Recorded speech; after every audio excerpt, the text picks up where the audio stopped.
இது நான் சொல்றது எல்லாமே சென்னை அண்ணா பல்கலைக்கழகத்தின் கீழ் இருக்கிற தமிழகத்தில் இருக்கிற அனைத்து பொறியியல் கல்லூரிகளுக்காக சார்ந்தது. சிங்கிள் விண்டோ கவுன்சிலிங்னா ஒரே ஒரு அப்ளிகேஷன். மேத்தமெட்டிக்ஸ் எவ்வளவுக்கு நம்ம எழுதுறோம்? 200. கேள்வி தப்பா கேட்டேன். அவுட் ஆஃப் எவ்வளவுன்னு கேட்கணும். நம்ம எவ்வளவுக்கு எழுதுறோம்? 150 கூட நம்ம எழுதுவோம், 125 எழுதுவோம், அதெல்லாம் விட்டுருவோம். அவுட் ஆஃப் எவ்வளவு? 200. இந்த 200 நீங்க எழுதுறீங்க இல்லையா, அதுல நீங்க வாங்குற மதிப்பெண்ணை அப்படியே பாதியாக்கி 100க்கு எவ்வளவு அப்படின்னு எடுத்துக்குவோம். அடுத்து இயற்பியல் பிசிக்ஸ்ல எவ்வளவு எழுதுவோம்? 150. இந்த பிராக்டிகல் 50. அதுல தான் நமக்கு முழுசா மார்க் போடுவாங்க, மொத்த மார்க் அதுல தானே போடுவாங்க. அதுலயும் 200. சரியா? அந்த 200 50 கன்வெர்ட் பண்ணிக்குவாங்க. அடுத்து ரசாயனம், வேதியியல், கெமிஸ்ட்ரி, அதுக்கும் 200. அதை ஒரு 50 கன்வெர்ட் பண்ணிக்குவாங்க. அப்ப 100, 50, 50. 200 கூட்டினா இந்த 200க்கு நீங்க என்ன வாங்கியிருக்கிறீங்க அப்படிங்கறதா இந்த கட் ஆஃப்ங்கிற விஷயம். நீங்களே கால்குலேட் பண்ணிக்கலாம். சரியா? இது கட் ஆஃப்ங்கிற சரியான வார்த்தை இல்லை, பட் காலகாலமா நம்ம அதை தான் பயன்படுத்திட்டு இருக்கோம். இதுதான் இந்த மதிப்பெண். இப்ப கவுன்சிலிங்கிறது என்ன நடக்கும்? என்ஜினியரிங் ஆசைப்படுற அவ்வளவு பேரும் அண்ணா பல்கலைக்கழகத்தோட அந்த சிங்கிள் விண்டோ கவுன்சிலிங்க்கு ஒரே ஒரு அப்ளிகேஷன் போட்டா போதும். அந்த அப்ளிகேஷன் போடும்போது இப்ப இந்த கட் ஆஃப்னு சொன்ன பாருங்க, 200க்கு எவ்வளவுன்னு, இதை தமிழ்நாடு முழுக்க ரேங்கிங் போடுவாங்க. 200 அவுட் ஆஃப் 200. போன வருஷம் 15 பேர். அதை விடுங்க, நமக்கு என்னத்துக்கு, நமக்கு அது சம்பந்தம் இல்லை, விடுங்க அது. அப்ப இந்த 200 அவுட் ஆஃப் 200 தொடங்கி அப்படியே வரும், குறைஞ்சிட்டே வரும். யாரெல்லாம் டாப்ல இருக்காங்களோ அவங்க கேட்கிற காலேஜ் கிடைக்கும், கேட்கிற பிரான்ச் கிடைக்கும். கீழே வர வர கொடுக்கிற காலேஜை வாங்கிக்கணும், கொடுக்கிற பிரான்ச்சை எடுத்துக்கணும். இதான் வித்தியாசம். இதான் கவுன்சிலிங். இது எப்படி நடக்கும்னா, கிட்டத்தட்ட ஒரு மாசத்துக்கு நடக்கும். சென்னை அண்ணா பல்கலைக்கழக வளாகத்தில் இது ஒரு மாசத்துக்கு நடக்கும். ரொம்ப ப்ரொஃபஷனலா சிறப்பா நடக்கும். இந்த ரேங்கிங் போடுறாங்க பாருங்க, இந்த ரேங்கிங் போட்டவர்களை ஒரு மாசத்துக்கு அவங்க மதிப்பெண் அடிப்படையில் கூட்டிகிட்டே வருவாங்க. இன்ஃபேக்ட் ஃபர்ஸ்ட் டே ஸ்போர்ட்ஸ் கோட்டாவுக்கு கிடைக்கும். அதுக்கு தனியாக நம்ம வெயிட்டேஜ் இருக்கு. மாவட்ட அளவில் விளையாண்டா இது, மாநில அளவில், அந்த மாதிரி வெயிட்டேஜ் எல்லாம் வச்சுட்டு ஸ்போர்ட்ஸ் கோட்டா தான் ஃபர்ஸ்ட் டே அவங்களுக்கு தான் அதை ஃபில்அப் பண்ணுவாங்க. அப்புறம் ரெகுலர் கவுன்சிலிங் வரும்போது நான் சொன்ன மாதிரி மதிப்பெண்கள் அடிப்படையில் ஒரு நாளைக்கு 7-8 பேட்ச் இருக்கும். காலையில் 6:30 மணிக்கெல்லாம் கிட்டத்தட்ட தொடங்கிடும். சாயந்தரம் கிட்டத்தட்ட 6:30 மணி வரைக்கும் நடக்கும். கிட்டத்தட்ட ஆவரேஜா ஒரு 1.5 மணி நேரம் ஒரு பேட்ச். ஒரு பேட்ச்ல ஒரு 350 பேர் சராசரியா உள்ள போவாங்க. இப்ப விஷயத்துக்கு வரேன். எல்லாருக்கும் சீட்டு கிடைக்குது, எதுக்கு நாங்க +2 சீரியஸா எடுத்துக்கணும்னு ஒரு கேள்வி வருது இல்லையா? அதுக்கு பதில் என்னன்னா, இந்த பேட்ச் உள்ள போதில்லை ஒரு 350 பேர். ஒரு பேட்சுக்கும் அடுத்த பேட்சுக்கும் வித்தியாசம் என்ன தெரியுமா? ஒண்ணுமே இல்லை. 0.5 மதிப்பெண், அவ்வளவுதான். 190.5 ஒரு பேட்ச், 190.0 அடுத்த பேட்ச். அப்ப அந்த 0.5 மதிப்பெண் வித்தியாசத்துல ஒரு நல்ல காலேஜ் கிடைக்கலாம், கிடைக்காம போகலாம். இந்த கவுன்சிலிங்ல ரொம்ப பதட்டமாவோ என்ன நடக்குமோ எப்படியா இப்படியா நீங்க எதுவுமே பயப்பட வேண்டியதில்லை. அண்ணா நியூஸுடைய வெப்சைட்ல போன வருடத்தின் நிலவரம் நீங்க பாத்துக்கலாம். முதல்ல ரிசல்ட் வந்த உடனே போன வருடத்தின் நிலவரத்தை பாத்துக்கலாம். எந்த காலேஜ் என்ன மார்க்ஸ்லாம் கிடைச்சிருக்கு, ஓசி, ஓபிசி, எஸ்சி, எஸ்டி எல்லாம் இது வாரியா பிரிவு வாரியா போட்டிருப்பாங்க. எந்த காலேஜில் என்ன கிடைச்சிருக்கு. பிறகு நீங்க கவுன்சிலிங்க்கு முத நாள் வரைக்கும் நேத்து இப்போ உங்களுக்கு ஒரு 8வது நாள் கவுன்சிலிங் வருதுன்னு வச்சுங்க, 7வது நாள் சாயந்தரம் வரைக்கும் என்ன நடந்திருக்கு, எதுல சீட்ஸ் அவைலபிள் இருக்குங்கிறதையும் நீங்க அந்த வெப்சைட்ல பாத்துக்க முடியும். அன்னைக்கு காலையில உள்ள போறதுக்கு முன்னால அந்த ஸ்கிரீன்ல எகைன் இருக்கும், அங்கேயும் பாத்துக்க முடியும். அப்போ ஒரு பதட்டமாவோ என்ன ஆயிடுமோலாம் நீங்க முடிவு எடுக்க வேண்டியதில்லை. தெளிவான ஒரு சாய்ஸ், 3 சாய்ஸ் 4 சாய்ஸோட நீங்க உள்ள போலாம். அங்கேயும் உங்களுக்கு பொறுமையா கைட் பண்ண வைப்பாங்க. இதான் கவுன்சிலிங். இதுல நான் சொல்ல விரும்புறது என்ன அப்படின்னா, சில சமயங்கள்ல ஒரு குறிப்பிட்ட பிரான்ச்சுக்கு நம்ம அடிச்சுக்கிறோம், ஆர் ஒரு குறிப்பிட்ட பிரான்ச்ல போய் விழறோம். அது சரியான முடிவு எடுத்துங்க. என்னன்னு அப்படின்னு கேட்டீங்கன்னா, நம்ம ஒரு பொறியியல் கல்லூரியில் நுழையறதுக்கு இருக்கிற ஜாப் மார்க்கெட்டும் 4 வருஷம் முடிச்சுட்டு வெளியில வர ஜாப் மார்க்கெட்டும் ஒண்ணு கிடையாது. முடிஞ்ச வரைக்கும் உங்களுக்கு எது சரி வரும், கொஞ்சம் சற்று வித்தியாசமானதை எது எடுக்கலாங்கிறத பாருங்க. அதாவது உங்களுக்கு இயல்பா அந்த மதிப்பெண்ணுக்கு கிடைச்சா தட் இஸ் டிஃபரெண்ட். ஆனா நம்ம பிள்ளைங்க நிறைய பேர் என்ன பண்றாங்க, ஒரு குறிப்பிட்ட பிரான்ச்சுக்காக தங்களுடைய சக்திக்கு மீறி ஆட்ட வித்து மாட்ட வித்து காட்ட வித்து அந்த பிரான்ச்சை போய் எடுத்துறேன்னு நினைக்கிறது சரி கிடையாது. ஏன்னா எல்லா பிரான்ச்சஸுக்கும் ஈக்குவல் ஆப்பர்ச்சுனிட்டிஸ் இருக்கு.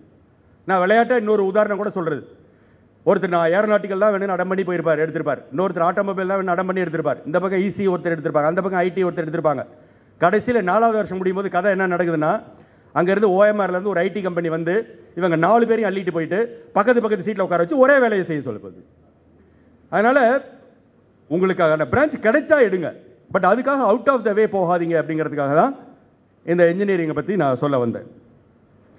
அடுத்து மெடிக்கல், பிஎஸ்எம்எஸ் சித்தா, பிஏஎம்எஸ் ஆயுர்வேதம், பிஹெச்எம்எஸ் ஹோமியோபதி, பியூஎம்எஸ், இந்த நாலுமே எம்பிபிஎஸ்க்கு அழகாக சமமான அரசால் அங்கீகரிக்கப்பட்ட இந்த 4 படிப்புகளுக்குமே இன்னைக்கு வந்து ஆல்டர்னேட் மெடிசன் இந்திய மருத்துவம் சொல்லப்பட்ட புகழ் பெற்று வருது. காரணம் என்ன?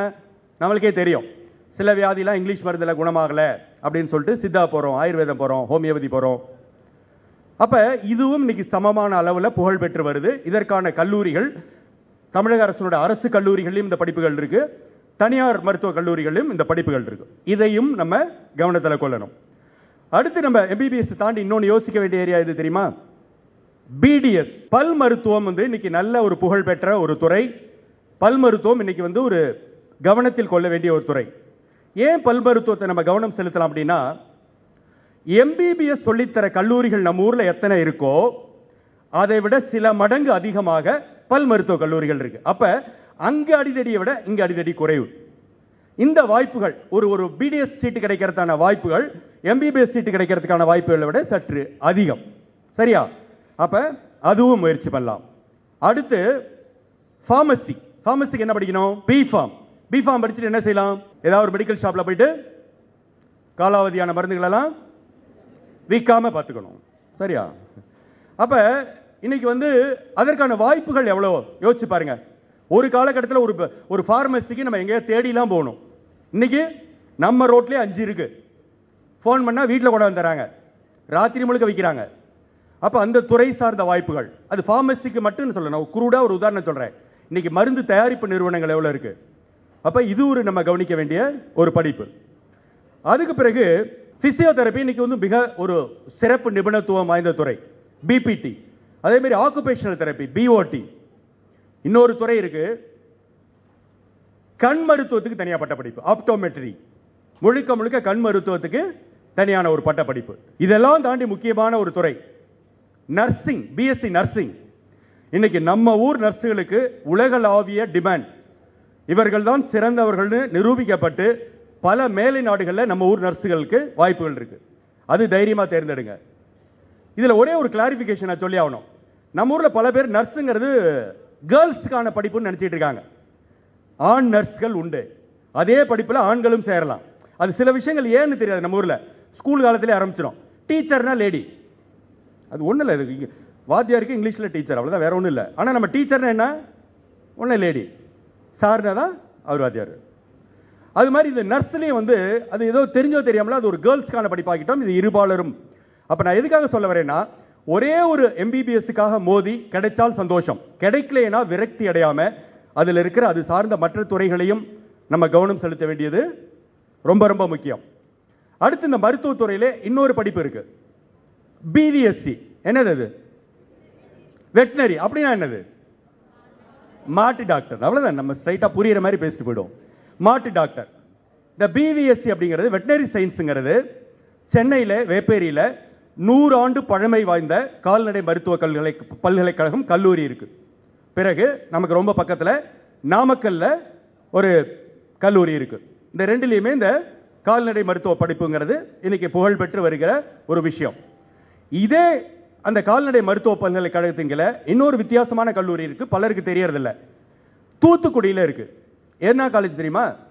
மீன்வள கல்லூரி, fishery science, bachelor of fishery science, BFSc சொல்லி முழுக்க முழுக்க மீன்வளத்துக்கான படிப்பு.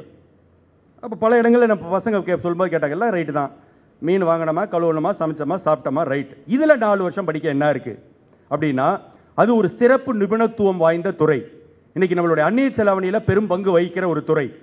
ப்ரொஃபஷனலா இதுல படிக்கலாம். பலருக்கு தெரியாத தகவல் என்னன்னா, மீனவ குடும்பத்திலிருந்து வர பிள்ளைகளுக்குன்னு தனியா சீட்டுகள் வேற உண்டு. இது ஒரு நம்ம கவனம் செலுத்த வேண்டிய ஒரு படிப்பு. பிஎஸ்சி அக்ரி, விவசாயம், கோவை மையமாக வைத்து கோவை வேளாண் பல்கலைக்கழகத்தின் கீழ கோவையில் மட்டுமல்லாது பல இடங்களிலும் இருக்கிற இந்த கல்லூரிகள்ல பிஎஸ்சி அக்ரி படிப்பு இருக்கு. ஹார்டிகல்ச்சர், பிஎஸ்சி ஹார்டிகல்ச்சர், காய்கறி, பழம், பூ, இந்த 3ம் இணைந்த ஒரு துறை. இதுல என்ன சிறப்பு அப்படின்னு பாத்தீங்கன்னா, இந்த காதலர் தினத்துக்காக தொலைக்காட்சியில் பாத்தீங்கன்னா அப்படி ஹோசூர் கிருஷ்ணகிரி சைடுல இருந்து சில கோடி ரோசா பூக்கள் தனித்தனியா கட் பண்ணி அப்படி ஸ்டைலா பேப்பர் எல்லாம் போட்டு விமானத்துல வெளிநாடுகளுக்கு போகுது. அப்ப அது எவ்வளவு பெரிய துறை யோசிச்சு பாருங்க. பூவோ வாடி போச்சோ கிடையாது. கட் ஃபிளவர்ஸ் இன்னைக்கு வந்து வேர்ல்டு ஃபுல்லா இது பண்றோம். பழங்கள் அதே மாதிரி ஒரு காலத்துல எது அதிகமா விளைஞ்சாலும், அது தக்காளியா இருக்கட்டும், மாம்பழமா இருக்கட்டும், பப்பாளியா இருக்கட்டும், எது விளைஞ்சாலும் தெருவில் கொட்டணும் ஒரு லெவலுக்கு மேல. இன்னைக்கு அப்படி கிடையாது. மாம்பழத்துல இருந்து பல்ப் எடுத்து வருஷம் முழுக்க பயன்படுத்துறோம். பப்பாளியில இருந்து மெடிசினல் எடுக்கிறோம். அப்ப இதையெல்லாம் இன்னைக்கு வந்து ஒரு சிறப்பு நிபுணத்துவம் வாய்ந்த துறைகளாக அடுத்து உயர்ந்துட்டு இருக்கு. அப்ப இதெல்லாம் வந்து இந்த அக்ரிகல்ச்சர் காலேஜில் உங்களுக்கு எல்லாருக்கும் தெரியாத அல்லது பலருக்கு தெரியாத ஒரு தகவலை சொல்றேன். நான் வந்து சொன்னேன், ஒரு சிங்கிள் அப்ளிகேஷன் போட்டு என்ஜினியரிங் தமிழ்நாடு முழுக்க அண்ணா பல்கலைக்கழகத்தில் சேரலான்னு. இன்னொரு விஷயம் இருக்கு, இங்க இருக்கிற வேளாண்மை பல்கலைக்கழகத்தின் கீழே என்ஜினியரிங் கோர்ஸ் இருக்கு, நிறைய பேருக்கு தெரியாது. இந்த கோர்ஸுக்கு நீங்க இங்க தனியா அப்ளிகேஷன் போடணும். இது அண்ணா பல்கலைக்கழகத்தின் கீழே அங்க வராது. இதுல என்னெல்லாம் கோர்ஸ் இருக்குன்னு பாத்தீங்கன்னாக்க BTech biotechnology, BTech bioinformatics, agricultural information technology, IT நம்ம ரெகுலரா படிக்கிறோம். இது தனியா agricultural information technology, food process engineering, energy and environment engineering. இந்த கோர்சஸ் எல்லாம் இன்ஜினியரிங்ல கோவை அக்ரிகல்ச்சர் யூனிவர்சிட்டியில தனியா நீங்க அப்ளிகேஷன் போட்டு இங்கேயும் நீங்க இன்ஜினியரிங் படிக்கலாம். சோ இது நம்ம தெரிஞ்சுக்க வேண்டிய தகவல். சென்னையில் இருக்கிற 100 ஆண்டு பழமை வாய்ந்த college of arts and crafts கலைக்கல்லூரி, அதே கல்லூரி கும்பகோணத்திலும் இருக்கு. ரெண்டுமே அரசு கல்லூரி. இதுல பேச்சுலர் ஆஃப் ஃபைன் ஆர்ட்ஸ் அப்படின்னு பிஎஃப் என்ற பட்டப்படிப்பு வழங்கப்படுது. இதுக்கு செலக்ஷன் எப்படி தெரியுமா? உங்க பிளஸ் 2 மார்க்ஸ் எல்லாம் கவலை இல்லை, உங்களுக்கு ஓவிய திறமை இருக்கான்னு ஒரு டெஸ்ட் வைப்பாங்க. அதுல செலக்ட் ஆனீங்கன்னா உங்களுக்கு சீட். இன்னொரு ரகசியம் என்னன்னா, இந்த கோர்ஸ்ல ஒரு வருஷத்துக்கு வெறும் 3000 ரூபாய் மட்டும் ஃபீஸை கட்டி நீங்க படிச்சுட்டு வரலாம். அநேகமா ஸ்கூல்ல கூட அதை விட அதிகமாக தான் கட்டியிருப்பீங்க. அரசு கல்லூரி. இதுல என்னெல்லாம் இருக்கு? Visual communication design, textile design, ceramic design, இதெல்லாம் ஸ்பெஷலைசேஷன். சொன்னார் பாருங்க, திரைப்படத்தில் கலை இயக்குனர் ஆர்ட் டைரக்டரா வருது, இதெல்லாம் இங்க இருந்தா. செராமிக் டிசைன்ங்கிறது என்ன? ஒரு காலகட்டத்தில் உங்களுடைய மூதாதையர்கள், உங்க முந்தைய தலைமுறை உள்ள வீடு எப்படி இருந்துச்சு? வீடு சாணி போட்டு மொழிட்டு இருந்தாங்க. அடுத்து அப்படியே சிமெண்ட் வந்துச்சு, அப்புறம் அப்படியே மொசைக் வந்துச்சு, இப்ப டைல்ஸ். எங்க விதவிதமா பாத்ரூம்ல இருந்து எங்க படால, இதெல்லாம் எங்க இருந்து வந்துச்சு? படிப்பு. அதுக்குன்னு ஒரு தனி படிப்பு. அப்ப இந்த திறமை உள்ளவர்கள் தயவு செய்து இந்த பேச்சுலர் ஆஃப் ஃபைன் ஆர்ட்ஸ் சொல்ற இந்த விஷயத்தை நீங்க கவனத்தில் எடுத்துக்கலாம். Catering technology and hotel management உண்மையிலேயே மிகப்பெரிய வாய்ப்புகள். யோசிச்சு பாருங்க, அது கோவை போன்ற ஒரு நகரமாக இருக்கட்டும், சென்னை போன்ற நகரமாக இருக்கட்டும், ஒவ்வொரு வருடமும் ஹோட்டல்களுடைய எண்ணிக்கை அல்லது நட்சத்திர ஹோட்டல்களுடைய எண்ணிக்கை அதிகரித்து கொண்டேதான் வருது. அதே மாதிரி ரெஸ்டாரண்ட்ஸ், ஒரு காலத்தில் சொல்லிட்டு இருப்போம், சனி ஞாயிறு வேணா வெளியில போய் சாப்பிடலாம், இல்ல என்னைக்காவது லீவுனா வெளியில போய் சாப்பிடலாம், இல்ல ஏதாவது விசேஷனா வெளியில போய் சாப்பிடலாம். இன்னைக்கு ஒண்ணுமே வேண்டாம், வார நாள்ல ஒரு லஞ்சுக்கு போய் ஒரு இடத்துல நின்று 20 நிமிஷம் நின்று 2 டேபிள் காலியாக தான் சாப்பிடணும். சாயந்தரம் போங்க, அதே நிலை. அப்ப அது இன்க்ரீசிங் ஆகிட்டே வர ஒரு துறை. இதற்கான படிப்புகளை நம்ம அதிகம் கண்டுகிறது இல்லை. காரணம் என்ன? அதை பத்தி அதிகம் தெரியாது. அதனால தயவு செய்து கொஞ்சம் நம்ம அக்கறை எடுத்துக்கொள்ள வேண்டிய அரசு கல்லூரிகளிலும் இருக்கு, தனியார் கல்லூரிகளிலும் இருக்கு. இது கவனம் எடுத்துக்கணும். அடுத்த இன்னொரு படிப்பு உங்களுக்கு கண்டிப்பா சொல்லி ஆகணும். இங்க டெக்ஸ்டைல்ஸ் உலகம், தென்னிந்தியாவுடைய மான்செஸ்டர் சொல்ற இந்த இங்க சொல்லி ஆகணும் கண்டிப்பா. என்ன அப்படின்னா, சென்னையில் ஒரு கல்லூரி இருக்கு, NIFT, national institute of fashion technology. மத்திய அரசினுடைய ஜவுளித்துறைக்கு கீழே வருகிற ஒரு கல்லூரி. இந்தியாவில் ஒரு சில நகரங்களில் மட்டும்தான் அது இருக்கு. சென்னை தரமணியில் இருக்கு. ஆனா என்ன ஒரு சங்கடம்னா, நான் உள்ள போய் பார்த்தேன், 90% நார்த் இந்தியால இருந்து வந்து படிக்கிறாங்க. ஏன்னா நம்ம பிள்ளைகளுக்கு அது என்னன்னு தெரியல, யாரும் சொல்லவும் இல்லை. அந்த ஃபேஷன் அப்படின்னால ஒரு கெட்ட வார்த்தையா நினைச்சிட்டோம். அதுக்கான முழு நேர படிப்புகள், கம்ப்யூட்டரைஸ்டு டிசைன்ஸ், வடிவமைப்புகள், அதில் இருக்கிற டெக்னாலஜி, தொழில்நுட்பம், இது வந்து இன்னைக்கு மிகப்பெரிய ஒரு வாய்ப்புகள் உள்ள ஒரு துறை. தயவு செய்து அதை நம்ம கவனத்தில் எடுத்துக்கணும். ஆர்ட்ஸ் அண்ட் சயின்ஸ் காலேஜஸ், இன்னைக்கு கலை அறிவியல் கல்லூரிகள் நம்ம எந்த அளவுக்கு இன்ஜினியரிங் காலேஜஸ் இருக்கோ அதே அளவுக்கு இன்னைக்கும் பாப்புலரா ஆர்ட்ஸ் அண்ட் சயின்ஸ் காலேஜ் நம்ம ஊர்ல இருக்கு. அதுல நான் குறைச்சு மதிப்பிடவே மாட்டேன். ஏன் காரணம்னா, அங்க எல்லாம் வித்தியாசமான படிப்புகள் வந்துருச்சு. ஒரு காலத்தில் இருந்த BA ஹிஸ்டரி, எக்கனாமிக்ஸ் தாண்டி இன்னைக்கு வந்து வாழ்க்கைக்கு பயனுள்ள பல்வேறு படிப்புகளும், என்ஜினியரிங்ல இருக்கிற பல்வேறு விஷயங்களும் சயின்ஸ் காலேஜில் இன்னைக்கு இருக்கு. BSc பயோடெக்னாலஜி இருக்கு, பிஎஸ்சி கம்ப்யூட்டர் சயின்ஸ் இருக்கு, பிஎஸ்சி இண்டஸ்ட்ரியல் எலக்ட்ரானிக்ஸ் இருக்கு. அப்ப கலை அறிவியல் கல்லூரிகள் போறவங்களுக்கும் நிறைய சாய்ஸ் இருக்கு. நாம இன்னைக்கு எந்த பட்டப்படிப்பு வேணாலும் தேர்ந்தெடுக்கலாம். அதோட நிறுத்திக்கிறது போதாது, அடிஷனலா நம்மளை எக்யூப் பண்ணிக்கணும். உதாரணமாக இன்னைக்கு பிகாம் ரொம்ப பாப்புலரான ஒரு கோர்ஸ். கேர்ள்ஸ் காலேஜ்னா இந்த பக்கம் கேர்ள்ஸ் பிகாம் படிச்சிருவாங்க, இந்த பக்கம் பாய்ஸ் சேருவாங்க. 1,00,000 பிகாம் இருக்காங்க, திடீர்னு ஒரு 10,000 பிகாமுக்கு உடனடியாக வேலை கிடைக்குது. என்ன காரணம்? இந்த 10,000 பேரும் தங்களுடைய பட்டப்படிப்பு காலத்திலேயே பிகாமுக்கு படிக்கும்போது டேலின்னு ஒரு விஷயம் இருக்குது, அது ஒரு சாஃப்ட்வேர் பேக்கேஜ். இது ஒன்று கத்துக்கிறது ரொம்ப கஷ்டம் இல்லை, காலேஜ்லயே நம்ம கத்துக்கலாம், இல்லையா வெளியே எங்கேயா சேர்ந்து கத்துக்கலாம் அப்படின்னு கண்டுபிடிச்சு அந்த 3 வருஷத்துக்குள்ள அதையும் சேர்த்து கத்து வச்சுக்கிட்டதால இவங்க அடிஷனல் எக்யூப்டு, மற்றவர்களிருந்து இவங்க வேறுபட்டிருக்காங்க. அது மாதிரி நீங்க எந்த பட்டப்படிப்பா இருந்தாலும் அடிஷனலா ஒன்று தகுதிப்படுத்திக்கணும். இனி வரும் காலங்கள் பட்டம் சார்ந்து நம்ம படிக்கிறத விட துறை சார்ந்து படிக்கணும். எந்த துறைக்கு எதிர்காலத்தில் வாய்ப்புகள் இருக்க போகுது?